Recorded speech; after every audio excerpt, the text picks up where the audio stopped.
everyone. Thanks so much for coming back to listen to me ramble about my favorite subject, comic books. My name is Jose. I love comics. I love talking about them. I love sharing them with you. Follow me on Twitter at Art of J. Velez, Instagram at jvelez622, or Pinterest at JoseV2163. On all of them, I post pictures of my art. But on Pinterest, I actually do a little more. I have a lot of pins from a lot of some of my favorite creators, and I keep adding more and more and more. So I've got loads with Adam Hughes, Jim Lee, Mark Silvestri, Todd McFarlane, Walt Simonson, many, many, many, and more added. So give that a check out. So today we're going to be looking at 2001's Orion number 9. This is written and penciled by Simonson. Real quick, he did draw the cover, and I love this. He's got his O here as part of the background, so that's pretty cool. It is inked by a longtime collaborator of Bob Wyacek. So, this is called The Electro Death of Honor. Sorry, I had to.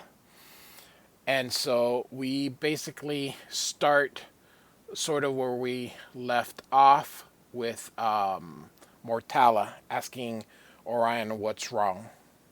So, here's our credit. The lettering is done, as always, by Simonson's longtime collaborator, John Workman, who is an exquisite letterer. So, Orion's head is pounding. Orion falls. It's just bothering him, but then suddenly he gets up. He was seeing double. It was like the attack. He had some kind of vision, but he doesn't.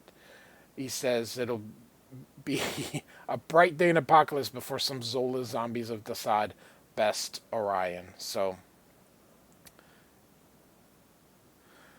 Wyacek, I think, was Simonson's longtime collaborator on X Factor during his run back at Marvel in the mid 80s, early 90s. So at Metropolis, at the train station, this dude is asking the guy for some spare change or spare a bite to eat. And he kind of gets ignored. That guy just throws away the sandwich. And he picks it up and eats. But he says it's had too much mustard, but suddenly he falls asleep, and this is the sound so that we should know that he's not dead.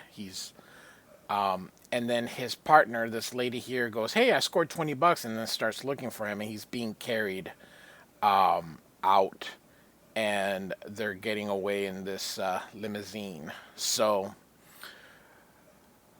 now we're going to New Genesis here, and we've got the Forever People. This is Big Bear, and then this is Mark Moonrider. They're wondering how Mantis got in without setting up any alerts, or how he disappeared before he could be captured, and they can't find him.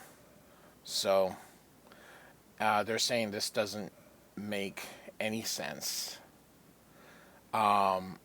And he tells them there's an increase in electrons and some ionization is starting up.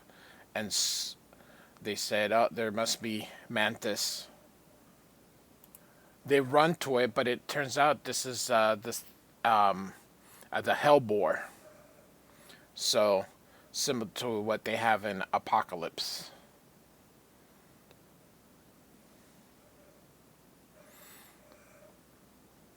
The mother box tells them they're linked and prime and ready to explode. So he's gonna toss them. This looks very, very cool. Similar to the Wolverine and Colossus fastball special. So he's gonna toss them out. Mother box is gonna tell him the bearings, and he's gonna use the Megaton Touch. I love these Kirby language is the only way to just make things up and just it sounds so that I do like. So so he tosses him here. Very very cool. Even going off the panel is very neat. Um, and he's gonna use his powers to snuff out the Hellboys as they explode. Um, and as they go, boom, boom, boom, boom. However, there's one that left, and his power's exhausted, and it's going off. Big Bear yells for his friend. Um, and then Seraphin comes in. Seraphin came because he felt something.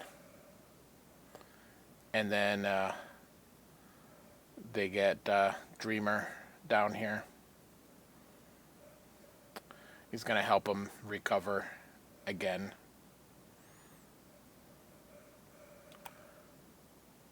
So Tachyon has arrived. Asked about Dreamer, and they said he's going to recover. And that he, except for the one, they thank him for being able to stop the other ones. He says that they need to go see and talk to Orion. Some of the people are panicking, particularly that part of their planet has been destroyed.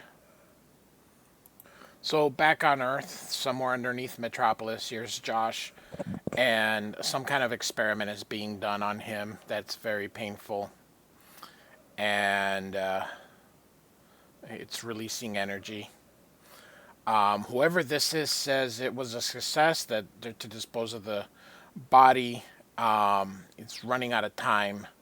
He's going to go to the lab, and he wants an analysis of that video fight between the new gods on his desk. And then we're in Apocalypse back with Orion. So Orion is telling that the people are now coming for him to, so that he grant favors the way Darkseid used to, but he's leaving. He's going to go talk to Mantis because he received word of everything that's happening. And then she tells him that she's wearing the harness, and he says he has trouble controlling the Astra Force, but he says he doesn't need that Astra Force to go talk to Mantis. And off he goes to Mantis's lair. So there's a Mantis in the Guardians of the Galaxy and a Mantis in the New Gods, so and he thinks he's in a cocoon where he sleeps, so Orion opens it. Mantis attacks, but Orion, of course, is powerful and is able to best Mantis, and so he takes him up to have a chat. So Orion demands he tell him who had him do what he did, or he's gonna throw him. And he said he was bluffing, and Orion's no. So he confesses and says it was Desaad who engineered the whole thing. And then Orion says, "Is this true?" He's like, "It is, it is." And so he drops him anyway. And I love this.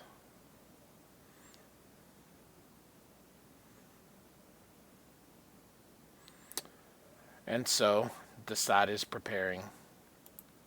So Desaad requests one of the drones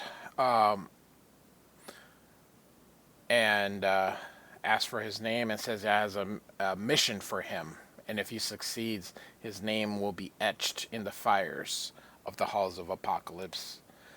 And then Orion is found by Light Ray, who says he can find anyone because he's fast. And asks if Mantis is alive, and Orion says, who knows, evil is hard to kill. And offers to help with the armor because it's damaged, and says, not at this time. They said he's becoming grimmer. He says Apocalypse is a grim place.